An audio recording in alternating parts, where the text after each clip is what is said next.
કેમ છો તમે? મજામાં થશો? અમે પણ મજામાં છીએ। આ છે મારો ફર્સ્ટ વ્લોગ। તો આ છે મારો ઘર, આ જોવો જાંબુડો, અને હું પછી આવ્યો ખેતર કર્યું હતી મકાઈ અને કપામાં પાણી ચાલુ પણ લાઈટ નથી એટલે બંધ છે।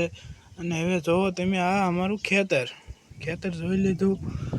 તો હવે હું ગયો કૂવા પાણે, તો જો આમાં કૂવામાં પાણી પણ ઘણું હતું। પછી હું આગળ ગયો તો મારા પપ્પા સૂતા હતા લીમડાના સાંયે।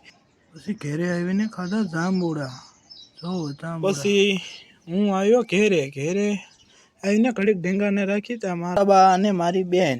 પછી આ છે ઢોરા, અને પછી ઢેંગાને પાણી પીવું હતું એટલે અમે મારી બેનને આપ્યું કે હાલે તું ઢેંગાને પાણી પીવા લઈ જા। પછી ઢેંગાને પાણી પીવા લાગ્યા અને હું મસ્તી કરતો હતો ત્યાં। પછી મને એમ થયું કે હવે હું ક્યાંક સાંયે જતો રહું। પછી હું આવ્યો, મસ્ત મજાનો સાંયો હતો ત્યાં ખાટલો લઈને, પછી અહીંયા બેસી ગયો। તો તમને અહીંયા અમારો વ્લોગ પૂરો કરું છું, અને વ્લોગ ગમતો હોય તો લાઈક, કમેન્ટ અને સબસ્ક્રાઈબ કરજો, કારણ કે મારો ફર્સ્ટ વ્લોગ છે એટલે સપોર્ટ તો કરવો પડશે ને।